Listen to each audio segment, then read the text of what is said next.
Hello friends, मैं मनीष सिंह स्वागत करता हूं आप सभी का एक बार फिर से आपके अपने YouTube channel exam warriors by Manish Singh पर। तो फ्रेंड्स, आज हम फिर हाजिर हैं आपके समक्ष टॉप 10 करंट अफेयर्स क्वेश्चन के साथ, जो डेली का डोज 29 जून के नाम से आपके समक्ष आपके स्क्रीन पे है। और हम बारी बारी से क्वेश्चंस की चर्चा करेंगे। ये वो क्वेश्चंस हैं जो आज के दिन के टॉप 10 करंट अफेयर्स क्वेश्चन हैं। और आप जैसे regular top 10 current affairs question को अगर तैयार करते जाते हो तो आपके आने वाले एग्जाम्स में, चाहे वो कोई भी कम्पिटेटिव एग्जाम्स हो, अगर आप यूपीएससी की तैयारी कर रहे हो या फिर पीसीएस एग्जाम्स की तैयारी कर रहे हो या फिर आप वनडे एग्जाम्स की तैयारी कर रहे हो, सभी एग्जाम्स में करंट अफेयर्स से निश्चित रूप से क्वेश्चन पूछे जाते हैं। और ये जो क्वेश्चन हम संकलित करके लाते हैं आपके समक्ष, जो डिस्कस करते हैं, वो बहुत ही इम्पोर्टेंट क्वेश्चन है और इस तरह के प्रश्न अक्सर पूछे जाते हैं और इनके पूछे जाने की संभावना भी प्रबल होती है। तो फ्रेंड्स, आज हम शुरू करते हैं अपने सेशन को। और जैसा कि आप सबको पता है कि जब भी हम सेशन की शुरुआत करते हैं तो हम एक मोटिवेशनल कोट्स को डिस्कस करते हैं, जिससे आप अपने उत्साह को वर्धन करें और अपने लक्ष्य के प्रति हमेशा सजग रहें। तो आज का जो मोटिवेशनल कोट्स है वो है आपके स्क्रीन पे।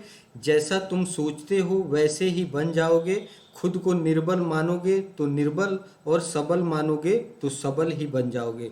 तो फ्रेंड्स, ये काफ़ी फेमस कोट है और इसके कहने का तात्पर्य ये है कि आप जैसा सोच रखते हो वैसे ही आपको उसका फल मिलता है। और जिस तरह से आप अपना मनोभाव, आपकी जो मनोदशा है कार्य करने की, या फिर अगर आप किसी लक्ष्य की तैयारी कर रहे हो, अपने जीवन में सफल होने के लिए जिन रास्ते पे चल रहे हो, और अगर आप मानसिक रूप से सुदृढ़ नहीं हैं तो आप अपनी मंजिल नहीं पाओगे और पाने में आपको असफलता हाथ लगेगी। इसलिए यह जरूरी है कि पूर्ण मनोबल के साथ, एक ठोस मनोबल के साथ आप अपने मंजिल की शुरुआत करें और उसको पाने के लिए जी तोड़ मेहनत करें। जैसा कि फ्रेंड्स, आप लोगों ने सुना होगा कि एक कहावत है कि मान लो तो हार है और ठान लो तो जीत है। बस यही आपको ठानने की ज़रूरत है, अपने लक्ष्य के प्रति एकाग्रचित होकर, और ऐसी सोच रखनी है कि आप एक पॉजिटिव सोच के साथ, अपने सकारात्मक विचारों के साथ अपने रास्ते पे कंटिन्यूअस मेहनत करते रहो, अपने उस मंजिल की तरफ जाने वाले रास्ते पे आगे बढ़ते रहिए और एक न एक दिन आपका सफलता जरूर कदम चूमेगी। तो फ्रेंड्स, यहाँ पे आपको मनोदशा जो है वो हमेशा पॉजिटिव रखनी है, अपने सोच को हमेशा स्वस्थ रखना है और सकारात्मक रखना है। तो बढ़ते हैं हम सेशंस की ओर। पहला क्वेश्चन है आपके स्क्रीन पे। केंद्र सरकार ने हाल ही में अटॉर्नी जनरल के वेणुगोपाल का कार्यकाल एक बार फिर कितने साल के लिए बढ़ा दिया है? तो फ्रेंड्स, यहाँ पे हम बात कर रहे हैं अटॉर्नी जनरल की। अटॉर्नी जनरल वर्ड आप लोग वाकिफ होंगे, ये महान्यायवादी के सेंस में इस वर्ड को यूज किया जाता है, जो संविधान के अगर हम देखें तो अनुच्छेद 76(1) में इसका प्रावधान है। और अटॉर्नी जनरल की नियुक्ति राष्ट्रपति के द्वारा की जाती है और इनका जो कार्यकाल होता है वो 3 साल का होता है। और अटॉर्नी जनरल को, महान्यायवादी को, चीफ लीगल एडवाइजर कहा जाता है भारत सरकार का। तो फ्रेंड्स, यहाँ पे प्रश्न है आपके सामने कि के वेणुगोपाल का कार्यकाल एक बार फिर बढ़ा दिया गया है और वो कितने साल के लिए बढ़ा दिया गया है? तो ऑप्शन है आपके सामने। पहला ऑप्शन है 1 साल, दूसरा 2 साल, तीसरा 3 साल और चौथा है 4 साल। तो इसमें जो सही जवाब है फ्रेंड्स, वो मैं बिना समय गंवाए आपको इसका आंसर बताता हूँ, जिससे आप कम समय में ज़्यादा से ज़्यादा क्वेश्चन याद रखो और आपको काफ़ी कम समय देना पड़े। तो यहाँ पे सही जवाब है 1 साल। 1 साल के लिए जो भारत के जो अटॉर्नी जनरल हैं के वेणुगोपाल, जो अभी वर्तमान में है, उनके कार्यकाल को 1 साल के लिए बढ़ा दिया गया है केंद्र सरकार के द्वारा। और इस तरह से वेणुगोपाल अपने पद पर 30 जून 2022 तक बने रहेंगे। और इससे पहले अगर हम बात करें तो इससे पहले 2020 में उनका कार्यकाल 1 साल के लिए बढ़ाया गया था। तो इस तरह से ये उनका दूसरा पद विस्तार है, या फिर आप उसे एक दूसरा एक्सटेंशन बोल सकते हो।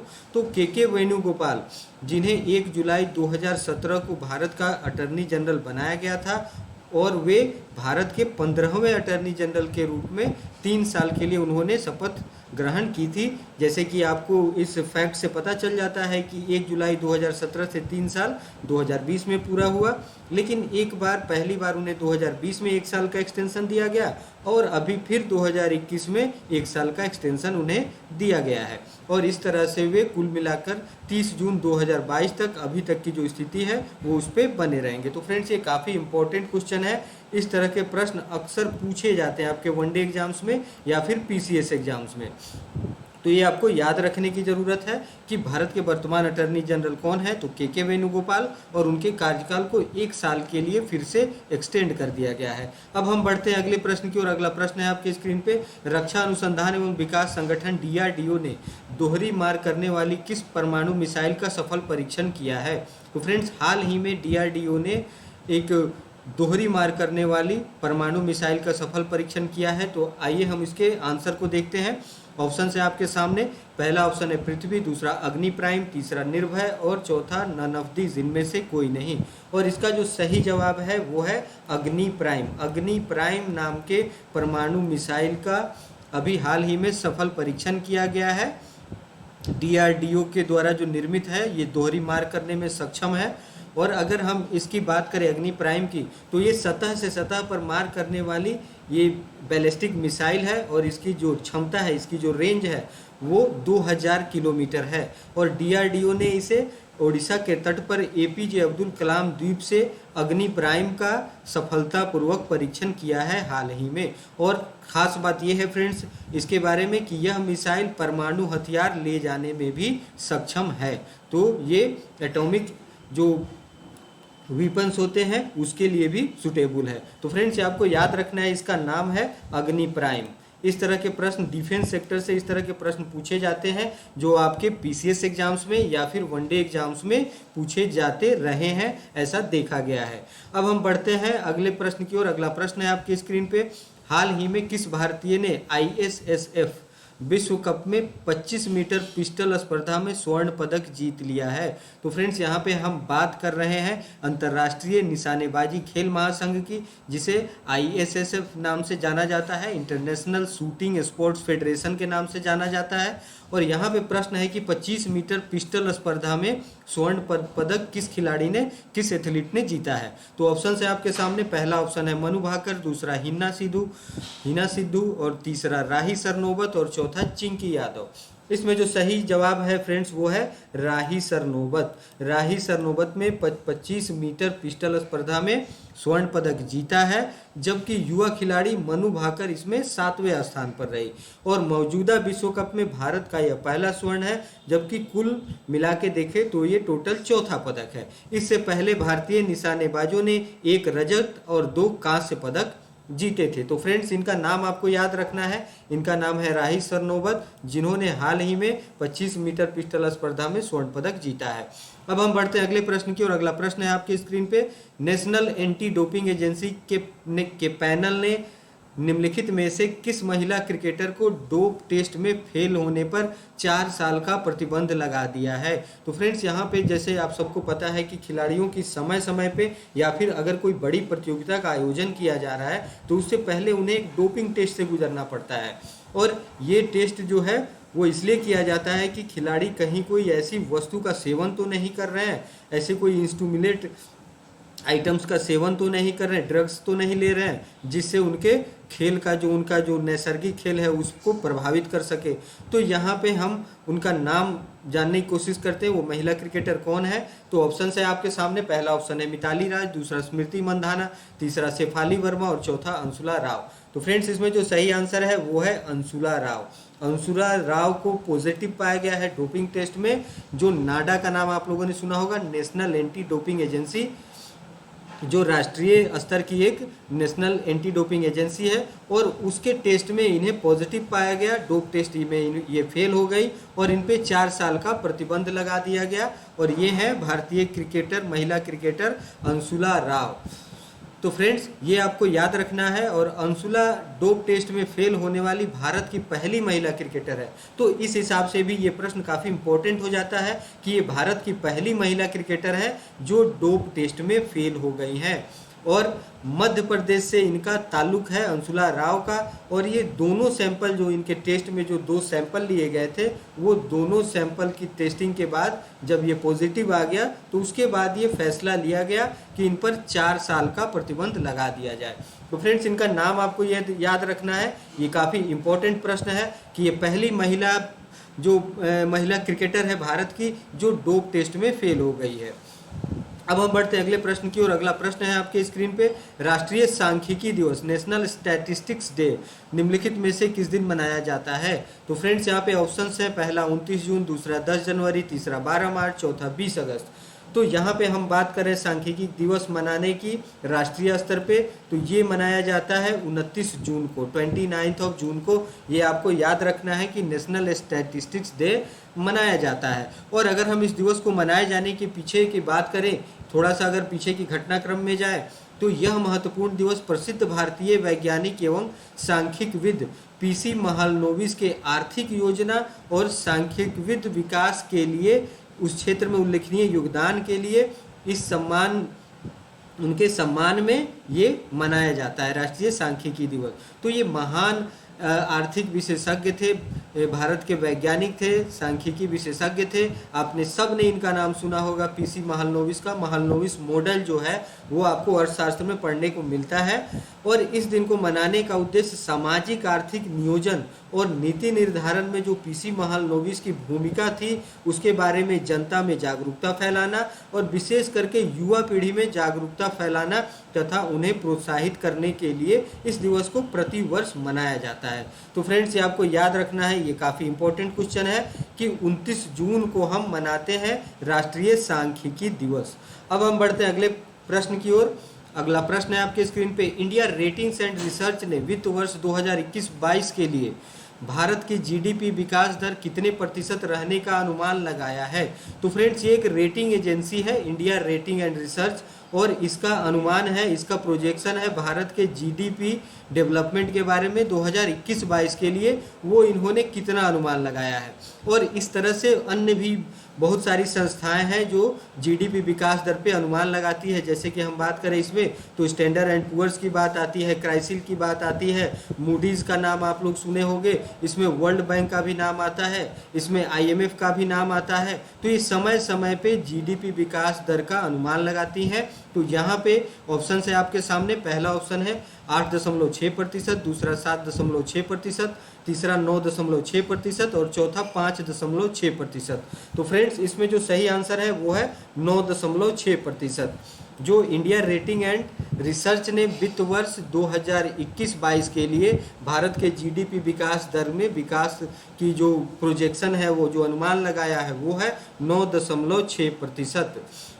और इससे पहले अगर हम बात करें तो रेटिंग एजेंसी ने इसके 10.1% रहने का अनुमान लगाया था। और चूंकि आप सबको पता है कि हमारा देश और खासकर पूरे विश्व की अगर हम बात करें तो ये सभी अभी कोरोना महामारी के संक्रमण के दौर से गुजर रहे हैं और इस स्थिति में पूरे विश्व की अर्थव्यवस्था लगभग चरमरा सी गई है। और भारत की बात करें तो ये सेकेंड वेव में हमारी अर्थव्यवस्था काफ़ी रुक सी गई है, जिसमें विकास की संभावना काफ़ी कम पड़ गई है और ये धीरे धीरे आगे बढ़ रही है जैसे जैसे इस महामारी पे हम काबू पा रहे हैं। तो फ्रेंड्स, यह दर 31 दिसंबर 2021 तक के लिए भारत के द्वारा अगर हम बात करें तो ये पूरे वयस्क आबादी के टीकाकरण करने पर निर्भर करेगा। तो जैसे कि आप देख रहे हैं कि ये पूरे वर्ल्ड में एक बहुत लार्जेस्ट वैक्सीनेशन ड्राइव हमने शुरू किया है। भारत की आबादी की बात करें तो इस विश्व में दूसरे सबसे आबादी वाला देश है और इसमें वैक्सीनेशन का काम एक बहुत ही भगीरथ प्रयास करने के बराबर है। तो ये डिपेंड करेगा कि टीकाकरण कितना हो जाता है और कोरोना की जो संक्रमण की स्थिति है वो कितना कंट्रोल में आती है। तो फ्रेंड्स, ये आपको याद रखना है, इस तरह के प्रश्न अक्सर पूछे जाते हैं। अब हम बढ़ते हैं अगले प्रश्न की ओर। केंद्रीय रक्षा मंत्री राजनाथ सिंह ने सूचित किया है कि भारत के पहले स्वदेशी विमान वाहक IAC को किस वर्ष तक चालू करने की योजना है। तो फ्रेंड्स, यहाँ पे हम बात कर रहे हैं भारत के पहले स्वदेशी विमान वाहक जिसका निर्माण भारत में ही हुआ है। तो ऑप्शन है आपके सामने, पहला ऑप्शन है 2022, दूसरा 2025, तीसरा 2030 और चौथा 2028। तो इसमें सही जवाब है फ्रेंड्स 2022। 2022 तक हम भारत के पहले स्वदेशी विमान वाहक को चालू करने की योजना है रक्षा मंत्री की। और एक बार चालू होने के बाद वाहक को भारत के पहले विमान वाहक की याद में, जो पहला विमान वाहक क्या था, आईएनएस विक्रांत, तो उसको एक नया नाम दिया जाएगा, इसे आईएनएस विक्रांत के रूप में। और हम बात करें IAC-1 वाहक जो जहाज बनाया गया है, जो स्वदेशी विमान वाहक जहाज है, वो कोचिन शिपयार्ड लिमिटेड कोच्चि में जो स्थित है उसके द्वारा बनाया गया है। और केरल में एक सार्वजनिक निजी भागीदारी, जो आप P2P के मॉडल पे कहते हैं, उसके मॉडल पे बनाया गया है। और इसमें डिज़ाइन से लेकर निर्माण में इस्तेमाल होने वाले स्टील और प्रमुख हथियार और सेंसर तक लगभग हम बात करें तो 75% जो सामग्री इसमें इस्तेमाल की गई है वो स्वदेशी है। तो ये प्रश्न काफ़ी इम्पोर्टेंट है, उसे आपको याद रखना है। इस तरह के प्रश्न अक्सर आपको पूछे जाते हैं आपके वनडे एग्जाम्स में या फिर PCS एग्जाम्स में। अब हम बढ़ते हैं अगले प्रश्न की ओर।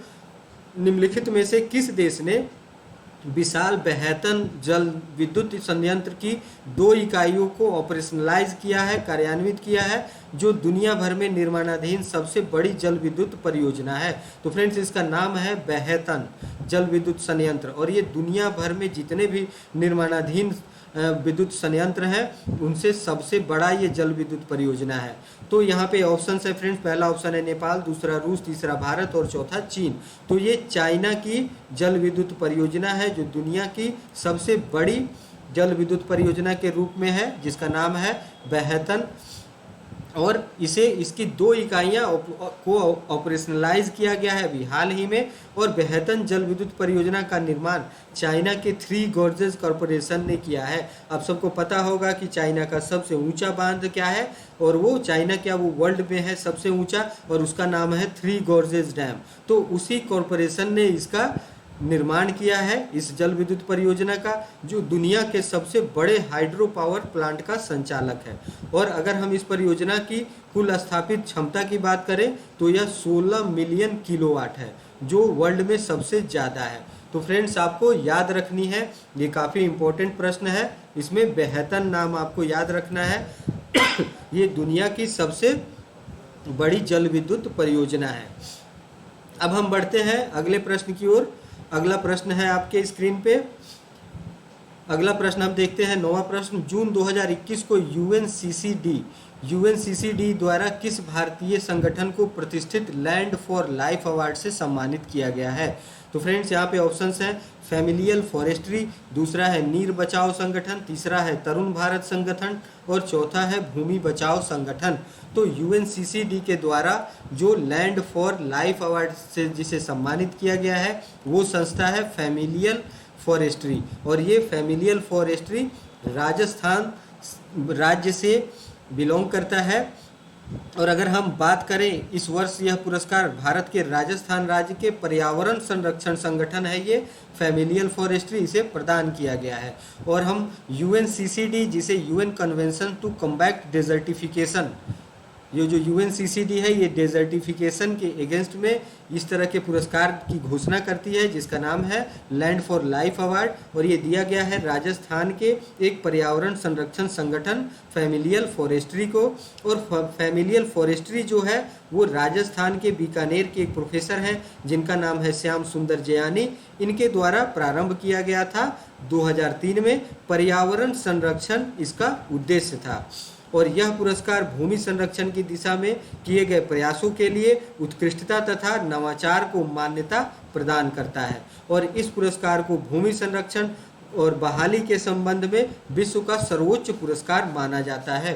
तो फ्रेंड्स, ये डेजर्टिफिकेशन के खिलाफ जो यहाँ पे एक प्रयास किया जाता है, जिससे डेजर्टिफिकेशन का समूल रूप से अंत किया जाए और भूमि की उर्वरता बढ़ाई जाए, ठीक है, और जो यूज़ करने लायक जो भूमि है उसके क्षेत्रफल में वृद्धि किया जाए। तो इस संदर्भ में जो भी काम करते हैं उनको ये जो पुरस्कार है ये पर्यावरण के संदर्भ में है, और ये डेजर्टिफिकेशन को रोकने के लिए इस तरह का पुरस्कार दिया जाता है। तो ये अभी मिला है, आपको याद रखना है, फैमिलियल फॉरेस्ट्री जो राजस्थान का है, इसे दिया गया है यूएनसीसीडी के द्वारा, United Nation conventions to combat desertification के द्वारा लैंड फॉर लाइफ अवार्ड दिया गया है फैमिलियल फॉरेस्ट्री को। ये काफ़ी इम्पोर्टेंट प्रश्न है फ्रेंड्स, ये आपको याद रखना है। और कभी कभी क्वेश्चन घुमा के भी पूछे जाते हैं, तो इसके जो प्रणेता थे, किसके द्वारा ये शुरू किया गया था संगठन, तो आपको याद रखना है श्याम सुंदर जयानी के द्वारा।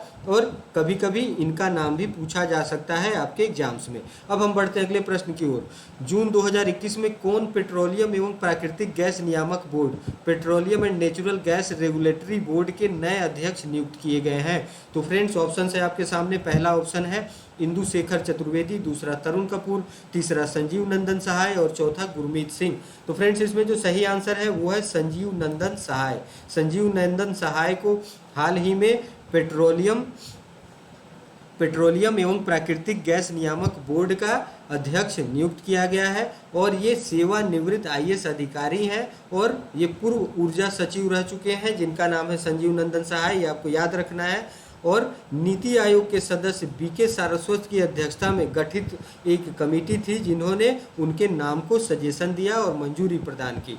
अब हम थोड़ा सा जान लेते हैं कि PNGRB जो petroleum and natural gas regulatory board है, इसके बारे में थोड़ी सी हम जानकारी इकट्ठा करते हैं। यह एक वैधानिक निकाय है, ठीक है, ये कॉन्स्टिट्यूशनल बॉडी है और इसका गठन पेट्रोलियम एवं प्राकृतिक गैस नियामक बोर्ड अधिनियम 2006 के तहत कब किया गया? तो इसका गठन 31 मार्च 2006 को किया गया। इस तरह के प्रश्न अक्सर आपसे पूछे जा सकते हैं, जो आपसे पूछा जाएगा कि इसका गठन कब हुआ और कौन से अधिनियम के तहत हुआ। और इसका मुख्यालय मैं आपको बता दूं तो इसका मुख्यालय नई दिल्ली में अवस्थित है। तो फ्रेंड्स ये आपको याद रखना है, ये काफ़ी इंपॉर्टेंट प्रश्न है और इस तरह के प्रश्न अक्सर पूछे जाते हैं आपके आने वाले एग्जाम्स में, चाहे वो IAS का एग्जाम हो या फिर PCS का एग्जाम हो या फिर किसी भी तरह का वनडे एग्जाम हो जिसमें करंट अफेयर से क्वेश्चन पूछे जाते हैं। तो फ्रेंड्स आज हमने टॉप 10 करंट अफेयर्स के क्वेश्चन को आपके समक्ष डिस्कस किया और आशा करता हूं आप सभी इसे भली भांति समझ गए होंगे और आपको याद भी हो गया होगा, क्योंकि काफ़ी कम समय में मेरा प्रयास होता है कि आपको ज़्यादा से ज़्यादा प्रश्नों से अवगत कराया जाए और उसके बारे में एनालाइज किया जाए और एनालिटिक तरीके से आप इसको समझ सके। तो फ्रेंड्स आज हम इस सेशन को यहीं समाप्त करते हैं और आशा करते हैं कि आप इस वीडियो को ज़्यादा से ज़्यादा शेयर करेंगे, सब्सक्राइब करेंगे, जिससे हमारा एग्ज़ाम वॉरियर फैमिली काफ़ी एक्सपेंस हो सके और इससे ज़्यादा से ज़्यादा मात्रा में जो स्टूडेंट्स हैं, जो एस्पिरेंट्स हैं, उनको लाभ मिल सके। तो फ्रेंड्स आज का सेशन यहीं पे मैं समाप्त करना चाहूँगा और कल फिर हाजिर होऊंगा आपके समक्ष टॉप 10 करंट अफेयर्स के साथ, डेली के डोज के नाम के साथ। और वो कल का टॉप 10 करंट अफेयर होगा, जो हम रोज के टॉप 10 करंट अफेयर क्वेश्चन को, इसमें नए नए क्वेश्चंस होते हैं, इसमें कोई भी पुराने क्वेश्चंस नहीं होते हैं। तो फ्रेंड्स तब तक के लिए मैं विदा चाहूँगा, तब तक आप सुरक्षित रहें, स्वस्थ रहें। धन्यवाद।